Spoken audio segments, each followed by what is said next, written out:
構図家の皆さんごきげんよう、ジュネです。このチャンネルは様々なカルチャーの縦糸を構図の横糸で繋いでいく永遠の構図家の皆さんのためのチャンネルです。連日もう凄まじい暑さですね。もうこれは酷暑とか猛暑とか、これまでに存在して日本語で形容できるレベルをとっくに超えてますね。どう考えてももはや生死に関わる異常気象。もうね、人類は早くSF 作品に出てくるように、地下世界にですね、ジオシティ的な都市を作って、グレン・ラガンのジーハ村みたいなのでもいいですよ。夏だけでもあんな風に太陽光を回避すべきなんじゃないかって思っちゃうんですけど、ちょっと夏だけの間でも社会の活動時間っていうんですか、ちょっと夕方とか夜とかにずらした方がいいんじゃないのって思っちゃうレベルで、もう連日すごいひどい暑さですけど、そういう私は年がら年中太陽光が嫌いなので夜行性なんですけど。そこでですね、今日はですね、そんなちょっと SF チックで、かつ夜が恋しくなるような、とある作品についてご紹介をしてみたいと思います。それがこちら、ヴァンパイアハンター D ブラッドラストです。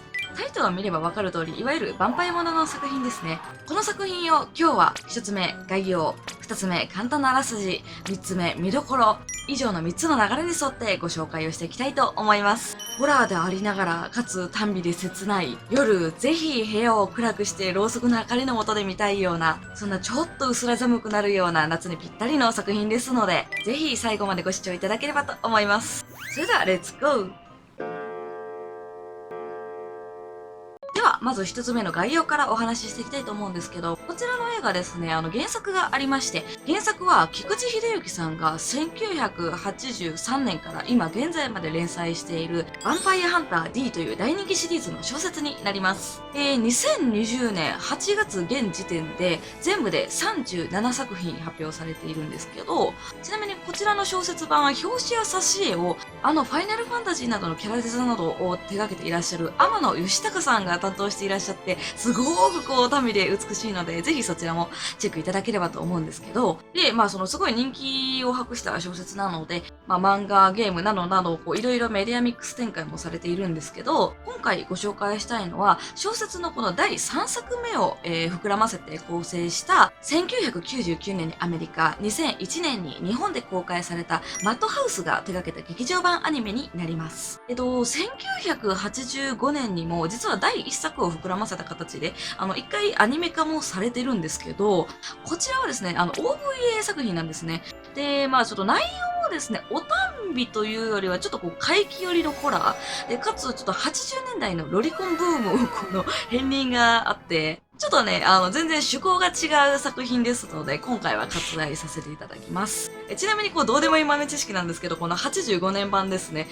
当時26歳だった小室哲哉が初めての映画音楽を手掛けた作品だそうです。こちら劇場版アニメブラッドラストですね。監督、脚本、絵コンテを川尻義明さんが手掛けていらっしゃいます。アニメ界の大重鎮の一人ですね。リアル寄りですごく色気のある絵を描かれる方で、私とかすごく好きなアニメーターさんなんですけど、その川尻作品ってどんななんっていう方も、このブラッドラストですね、彼の実力をまざまざと見せつけられるような、セルアニメの芸術というべきもすごい仕上がりになってますので、そういう川尻作品を知るって意味でもですね、すごいおすすめできる作品かなと思います。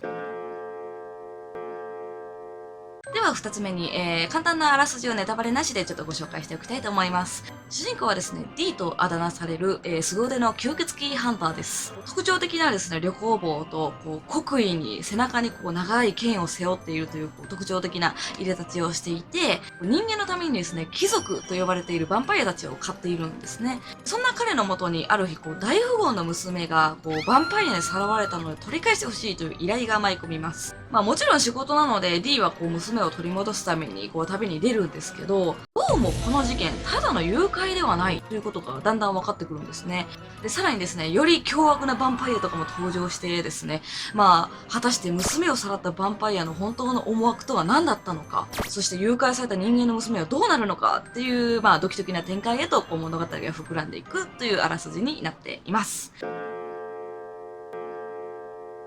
ではそういうあらすじの上でここを見ればもっとドキドキ面白くなるっていう3つ目の見どころポイントについてお話ししていきたいと思います。まず1つ目はですね、解雇的かつ近未来的なマシーンという話ですね。実はヴァンパイアハンター D ですね、ヴァンパイアものにありがちな一昔前みたいな、ちょっと怪奇趣味的な世界観のファンタジーではないんですね。設定的にはこれ実は、西暦1万2000年代の話でして、超近未来の話なんですね。なので、作中世界っていうのもかなり SF 的なエッセンスが強い、感じになっています。で、こういう戦車みたいな乗り物が出てくるんですけど、これ十字架マークとかってちょっとおしゃれだったりしますよね。さらに、これ独特な形をしたこれ銃なんですけど、これフォルムがボコッとしていて、ラッパみたいな、ちょっと金管楽器についてるようなボタンがあって、若干レトロにも見えますよね。さらにこれはタイヤが一輪の小型バイクですね。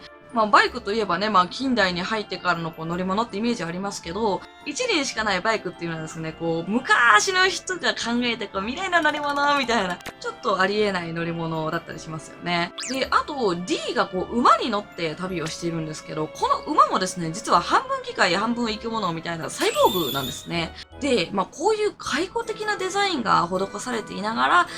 近未来的っていう、独特なマシンや乗り物がたくさん出てくるので、そういうただのファンタジーとは一味違った SF 的エッセンスっていうところに注目していただきたいと思います。では二つ目に背景美術ということをお話ししたいんですけど、このヴァンパイアハンター D という物語の背景はですね、それまで繁栄していた人類が核戦争によって衰退してしまって、一時期ヴァンパイアに支配されて、彼らの完全に食料扱いだったんですけど、ヴァンパイアもヴァンパイアで1万2000年代に入ると、絶頂期が下り坂になってですね、衰退を始めていて、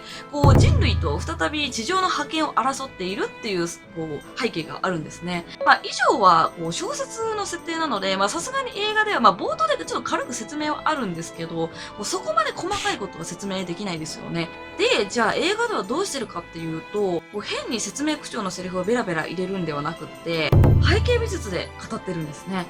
例えばこの背景ですね。なんだろう、宇宙船かな艦艇かなすごい大きい船が砂漠に沈んで朽ち果ててる様子がわかりますよね。やっぱりこれだけ大きい船を操れる技術がかつてあったってことですよね。こちらの背景はこれ大きなパラボラアンテナですよね。これもかつてはですね、これぐらい大きなパラボラアンテナで受信する何か、情報みたいなのがあったんでしょうけど、今は使われてないっていう様子がここからわかりますよね。これもわかりやすいですね。高速道路というかハイウェイですけど、もう街灯も一部貸しでですね、半分砂に埋もれて、もう今は通る車もないっていう様子ですよね。こういう感じでですね、人類がいかに繁栄し、いかにどこまで衰退してしまったかっていう、そういうバックグラウンドを、この美しい背景でむちゃくちゃ雄弁に語ってるのがすごいんですね。で、これ以外にもすごい美しい、背景たくさん出てくるんですけど、その背景一体何を語ってるのかっていうのがですね、結構細かく込められていたりするので、そこも合わせてチェックいただければと思います。では3つ目、魅惑的なホラー要素についてお話ししたいと思います。ヴァンパイアといえば、十字架とか、コウモリみたいなモチーフがセットっていうイメージありますよね。でブラッドラストはですね、さっきみたいなSF 的要素もあるんですけど、そういうちょっとヨーロピアンというか中世的なヴァンパイアのお決まりポイントみたいなのもちゃんと押さえててですね、例えば、ヴァンパイアが娘をさらいに来るシーン。街中にこんな風に十字架が至るところにたくさん掲げてあるんですけど、ちょっとね、これ映像じゃないとわからないんですけど、これがヴァンパイアが通った瞬間に、メキメキメキって軒並みひしゃげていくんですね。で、娘が寝ている部屋の窓を開けた途端に、窓辺に置いてあった真っ赤なバラはこんな風に枯れてしまって、さらにヴァンパイアが逆さ吊りになって登場するんですけど、広げたマントがですね、コウモリの翼のようにブワーッと広がるんですね。たまらない。この凄まじいシーン、言うて冒頭2分ですからね。冒頭のたったの2分ですでにこの濃厚さですよ。で、他にもですね、主人公の D も一応ヴァンパイアの血を引いているので、馬がいなないた瞬間に、はためいたマントがこんな風にコウモリの翼のように見えたりとか、こういうおたんびな演出が超巧みなんですね。で、さらにモンスターとかもいろいろ出てくるんですけど、例えばこれは砂漠エイという、砂漠に住む超巨大なエイですね。で、こういうちょっとファンタジー世界的な架空の生き物っていうのも出てくるんですけど、例えば D の敵キャラですね。これは狼男ですね。夜になると変身するんですけど。で、これは、影の中をですね、まるでスプラトゥーンみたいにですね、自在に動ける敵だったりして、いかにも狼男とか影の中で動くとかですね、闇の金属的なモンスターがたくさん出てきます。これはさらにですね、モンスターっていうよりは、ヴァンパイアが棺から出てくるシーンなんですけど、むっちゃくちゃ怖いですよね。血にまみれて、化け物以外の何者でもないっていう。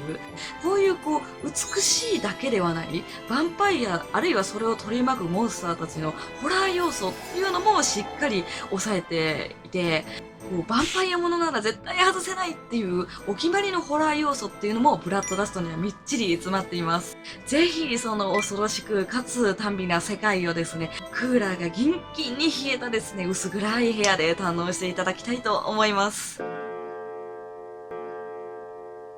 以上、ヴァンパイアハンター D ブラッドラストのご紹介でした。